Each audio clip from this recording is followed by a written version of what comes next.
እጅግ አሳዛኝ ዜና።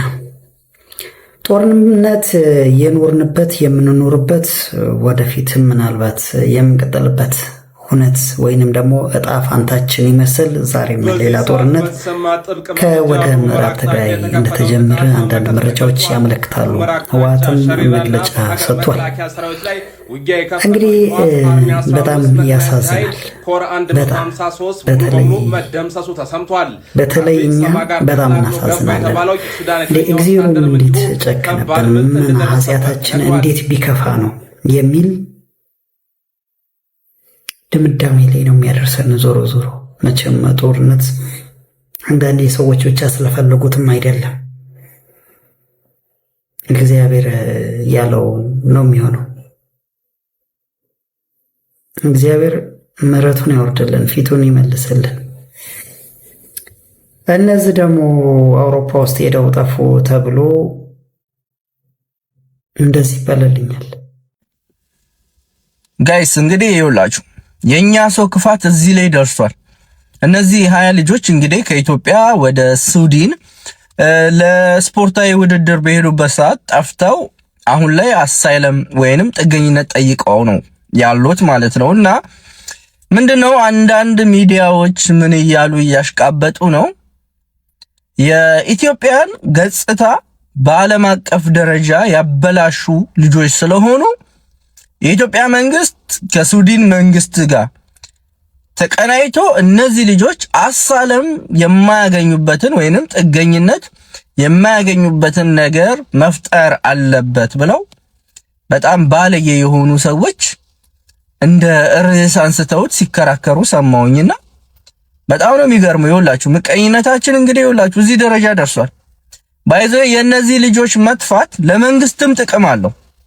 ለነሱ ለቤተሰቦቻቸው ብቻ ሳይሆን እነዚህ ልጆች ነገ ሄደው ሰርተው የሚያገኙትን ገንዘብ የሚልኩት ወደ ኢትዮጵያ እንጂ ወደ ጃፓን አይደለም። ስለዚህ አንዳንዴ ሰፋ አድርጎ ማሰብ ያስፈልጋል። እኛም ደግሞ ውጭ ያለን ሰዎች ደግሞ 100% እንረዳቸዋለን ማለት ነው። 100% በጣም ነው የሚገርመው። በእርግጥ በእውነት ይሄም እኮ ሳይሆን አይቀርም። ይሄን ሁሉ መቅሰፍት እያመጣብን ያለው አንዱ በአንዱ ላይ መመቅኘት ከተመቻቸው ኖሮ ከተደላደለላቸው እንዴ የሀገር ገጽታ ግንባታ በእውነት አገር አሁን ያለችበት ሁኔታ በእውነት ለወጣቱ ያስደስታል። በጣም ነው የሚገርመው። ግን ብቻ ግን ዞሮ ዞሮ አንድ ነገር ኮንፊርም አደረገልኝ። አሜሪካ ውስጥ ኢትዮጵያውያኖች ሲያጠፉ የአሜሪካ መንግስት ብዙ አይጨነቅም። ምክንያቱም የሚጠቁሙት ኢትዮጵያውያኑ ራሳቸው እንደሆኑ የሚል አንድ እንትን ሰምቼ ነበር። ከዚህ በፊት እንዲህ አይነት መረጃ ሰምቼ ነበር። ያንን ነው ኮንፊርም ያደረገልኝና ይገርማል። ለማንኛቸውም ወደ ሌባው ጉዳይ እንግባ። ፖሊስ ለዚህ ጉዳይ አስቸኳይ መፍትሄ ቢሰጠው መልካም ነው። ወንድማችን ቴዲ ፖሊስ ጣቢያ ከሄደ በኋላ የገጠመው ነገር ብዙዎችን እያነጋገረ ይገኛል። ለመሆኑ ይህ የገጠመው ነገርና ፖሊስስ ሊያስተካክለው ይገባል የተባለው ጉዳይ ምንድነው? ከቴዲ አንደበት እንስማው። ከዛ አንዱ ምን ይደውልልኛል። ይኸውልህ አንዱ ፖሊስ ሄሎ ቴዲ፣ ሰላም ነህ ምናምን፣ አበበ ነው ምናምን ነው ስሙ። እሺ ምን ሐሳብክ ታዲያ? ምንድነው ማስበው? ሌባውን ይዛችሁታል፣ አቃቤ ግን ተመስርቷል። እኔ የኔ እኮ ጉዳይ አይደለም ከዚህ በኋላ። እሱማ እንደሱ ነው። ግን ምን አሰብክ? እንደው ምንድነው እኔ የማስበው? ምን እንዳስብ ነው? በጣም አናደኝ። ከዛ አንድ ሰው ሳታይ ብር አምጣ ምናምን ይሆናል ምናምን አሉኝ። እናቴ ትሙት በእውነት። ከዛ ለምንድነው እንደዚህ ነው? ለምንድነው ብር ለማን ብዬ ምን አርጉት ብዬ ነው ብር የምሰጠው? ከታሰረ ፋይል ከሰጠው ምስክር ካለ ያው ሁሉ ምስክር አለ። እዛ እየሄድኩኝ ምን ቢሆን ጥሩ ነው? በሶስተኛው ነው በአራተኛው ቀን ተገናኘን ከሌባው። እናቴ ትሙት ነው ለቀውት። አዎ እንዴት ያየን ማለት ምንም አላልኩም። ወደ ቢሮ ነበር የሚሄደው። ቀጥታ ወደ ፖሊስ ጣቢያ ሄድኩ። ከዛ ይቅርታ እንደዚህ ክስ ነበር ምናምን ሴቷ እየተፈለገች ነው ብላችሁኛል። ሌባውን አሁን አየሁት ብላችኋል። አቃቤ ሕጉ እንትን ማስረጃው አላሳመነኝም ብሏል አላለኝም? አንተ በቪዲዮ ከሴኩሪቲ ካሜራ ላይ ተቀርጾ የመጣ ቪዲዮ ሰጣ እስቲ ላለ እኔ ጋር ነው እኮ የምልህ። ይሄ በጣም ያሳዝናል። ከዛ በኋላ ምን አለኝ? ከፈለክ የኛ ስራ አጥጋቢ መስሎ ካልታየ እንደዚህ ነው የምትሰሩት፣ በቃ እንዲህ ነው ማለቴ ህግ ክፍል እንደዚህ ነው ምናምን አልኩት። አዎ የኛ ማለቴ ማስረጃው ተገቢ ካልሆነ ምናምን አለ። ቪዲዮ እኮ ነው የሰጠሁ ሲገባ ምናምን ያለበት ምናምን ያው ግን ብዙ አያሳይም ምናምን አለ። በነገራችን ላይ መንግስትን እጅግ በኃይለኛው የሚያስተቸው ጥቃቅን መስለው የሚታዩ ነገር ግን በጣም ህዝብን እየጎዱ ያሉ ነገሮች እነዚህ ናቸው። መንግስት እንደዚህ አይነት ነገሮች ላይ ጠበቅ ያለ እርምጃ ይወስድ ዘንድ የግድ ነው። ባይዞ እንደ አጥፊዎች ላይ በተለይ በአሁን ሰዓት ላይክ ሁሉም ቦታ ነው ባይዞ አዲስ አበባ ብቻ አይደለም። ስለዚህ እንደዚህ አይነት ነገር በጣም እንዝላል የሆኑ የስርዓት ለማስከበር የተሾሙ እንዝላል ሁሎቹም አይደሉም፣ ያው በጣም አጥፊዎች አሉ። ስለዚህ እነዚህ እርምጃ ይወሰድባቸው የግድ ነው። ይህ ህዝብን እያስለቀሰ ያለ ነገር። ስለዚህ ሰርቆ አደርነት ወይም ደግሞ ሳይሰሩ የህዝብን ሀብት ንብረት አምጡ ማለት ይሄ ነውረኝነት ነው። ስለዚህ እንዲህ አይነት ፖሊሶች እርምጃ ይወሰድበት ጠበቅ ያለ እርምጃ ይወሰድባቸው ዘንድ የግድ ነው። ወደ ሌላው አሳዛኝ መቼም ከሀዘን አልወጣንም ዘንድሮ። ወደ አርሲ ደግሞ እንግባ። ያው አርሲ ላይ ነው እንግዲህ መቼም የፈረደበት ምዕመን እየተጨፈጨፈ ያለው። ዛሬ ሐምሌ 24 ቀን እጅግ አሳዛኝ መረጃ አለ ለመላው ባለማህተብ ኦርቶዶክሳውያን ከምስራቅ አርሲ። በሐምሌ 22 ቀን የ9 ኦርቶዶክሳውያን ቤት ተቃጥሏል። በምስራቅ አርሲ ጃዊ ዋጬ ቀበሌ ላይ ከዚህ በፊት እጅግ በጣም ብዙ ዝግናኝ ግድያዎች የተፈጸመበት ስፍራ ማለት ነው። በጣም ብዙ ባለማህተቦች ያለቁበት ቦታ ነው ጃዊ ዋጬ ቀበሌ ማለት። ዛሬ ደግሞ ሰንጎ ያያ በሚባል አካባቢ ደግሞ አንድ ባለማህተብ 2 በሬዎቹን አርገው ወስደውታል። እስካሁን ድረስ ስለ ልጅቱ ምንም አይነት መረጃ የለም። የሙቲዳን የሚታወቅ ነገር የለም። እግዚአብሔር አምላክ መጨረሻችንን ያሳምርልን። በጸሎት አሁንም አስቧቸው ለማለት ነው። እኛ መረጃ ስላልሰራን እዛ ደህና ናቸው ማለት እንዳልሆነም ታሳቢ አድርጉ። የአርሲ ጉዳይ እንግዲህ መቼም ያው መንግስት አሁን ያለበት በሁሉም አቅጣጫ ያው ውጥረት ላይ ነው ይታወቃል። እኔ ግን እዛ ያለ ምዕመኑ እርሻውን ጥሎ መጀመሪያ የመኖር ህልናውን ቢያረጋግጥ፣ በተለይ ክርስቲያኑ ለመኖር እንዲህ ታርሳለህ እንዲህ ሳትኖር። ስለዚህ መጀመሪያ ማረስ ያለብህን በደንብ እወቅ። እኔ ያ ነው የሚገባኝ። እና ስለዚህ ያው 9 ቤት ተቃጠለ። በነገራችን ላይ የሚሞቱት ራሱ አሁን ስለ ቁጥሩ እንጂ ስለ መሞቱ አይደለም። የሆነ የሚያስደንቀን ነገር ስለ ቁጥሩ ስንት ሞተ ያሳዝናል በጣም። ወደ ሌላኛው ማህበራዊ ጉዳይ ደግሞ እንግባ እስቲ። ይችኛዋ ሕፃን ልጅ እንግዲህ ያው አንድ ሰሞን በጣም ገና ነበር። እንግዲህ መቼም አንዳንድ ጊዜ ይህ ማህበራዊ ሚዲያ የማያመጣው ጣጣ የለም።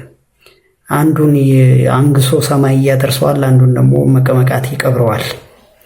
እንደዛ ነው አካሄዱ ይህ ማህበራዊ ሚዲያ።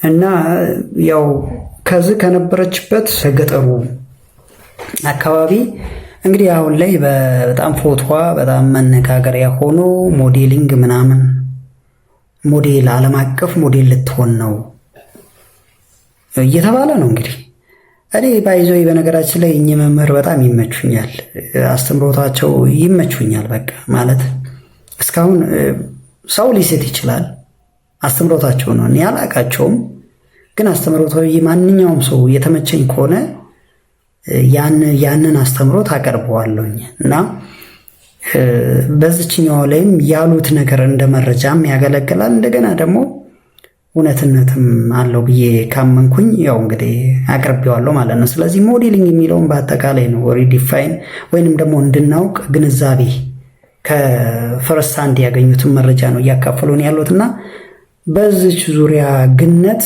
በዚች ልጅ እንግዲህ ያው በጣም በዓለም እየገነነች ነው። ስለ ሞዴሊንግ ምናምን ተያይዞ እስቲ ምንድን ነው እሱ አጠቃላይ የሚባለው እንስማቸው። ተነስተልኝ ወገኖች፣ እስኪ አንድ ጥያቄ ልጠይቃችሁ። የነፍስ ዋጋው ስንት ነው? ነፍስ ወይም ንጽህና ዋጋ ያጣበት ዘመን ላይ ደረስንና በጣም ችግር ላይ ወድቀናል ወገኖች። እቺ ሕፃን ከጥቂት ቀናት በፊት ይሄኛው ፎቶዋ እየተዘዋወረ በሶሻል ሚዲያ ወይ ስታምር ወይ ምን እንደዚህ እየተባለ ሲዘዋወር ነበር ፎቶዋ። ከጥቂት ቀናት በኋላ ደግሞ እንዲህ አድርገው አመጧትና እንግዲህ ሕፃን ናት። እኔ ቢበዛ እንጃ 12 ዓመት ከዛ ሊበልጣት የሚችል አይመስለኝም።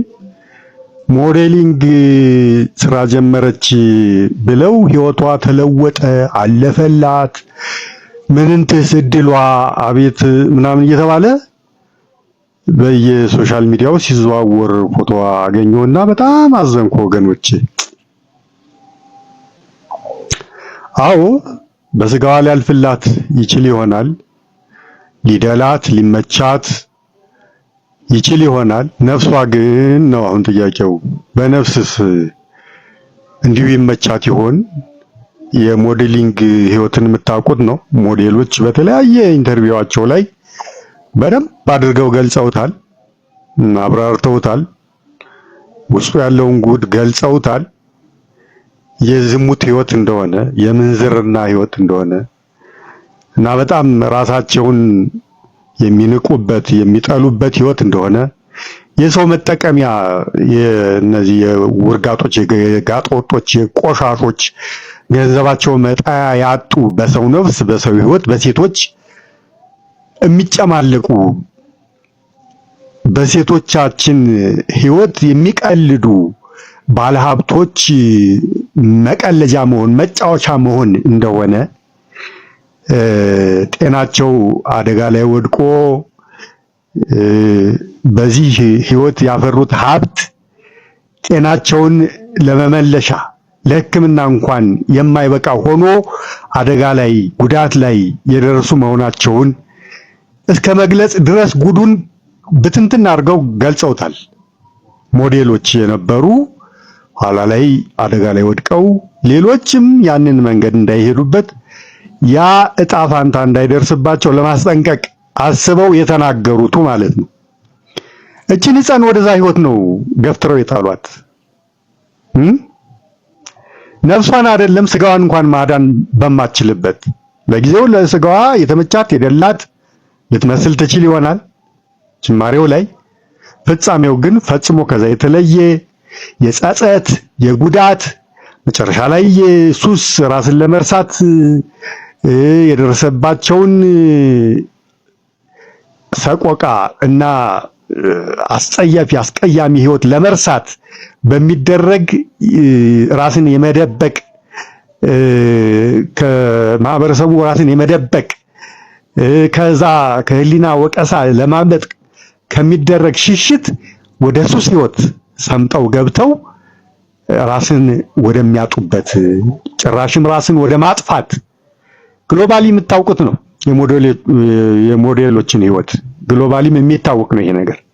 መጨረሻ ላይ ራሳቸውን ወደ ማጥፋት ነው የሚሄዱት። ሊቋቋሙት የማይችሉት ይሆኑና ራሳቸውን እጅግ ይንቁትና ከሚያሳልፉት ህይወት ማለት ነው። የነዚህ እብዶች የአእምሮ ንኮች የቆሻሾች ባለጸጎች መጫወቻ መሆን ከእንስሳቶቻቸው ከውሾቻቸው ባነሰ ክብርና ትሪትመንት ማለፋቸው የሚፈጥርባቸው ቁጭት፣ ጸጸት ወደ ራስን ወደ ማጥፋት ያመራቸውና ራሳቸውን ያጠፋሉ። ይሄ ግሎባል የሚታወቅ የሞዴሎች ህይወት ነው።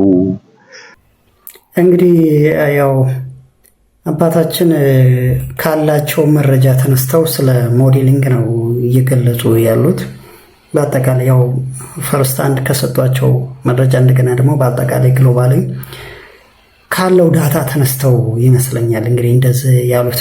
ለማንኛቸው ግን የተወሰነ ግንዛቤ ያለው በተለይ ሞዴሊንግ በመንፈሳዊ መነጽር እና ሞዴሊንግ ያው በስጋዊ መነጽር በስጋዊ ያው የሚመች ሁሉ ነገር ልክ ምንድነው እሱ አሁን እንደ ዘፈን ማለት ነው። ዘፈን መቼም ለስጋዊ ማለት ለነፍስ አይሆንም፣ ያው ለስጋ ነው። ልክ እንደዛ አዘርጋችሁ ከቆጠራችሁ ግቡበት ነው። ይልቁንም ከዘፈኑ በባሰ ነው እያሉ ያሉት። እንግዲህ ምናልባት አናሎጂው ትክክል ላይሆን ይችላል እዚህ ጋር። ይህንን ነው እንግዲህ ለማስገንዘብ የሞከሩት። አመሰግናለሁ።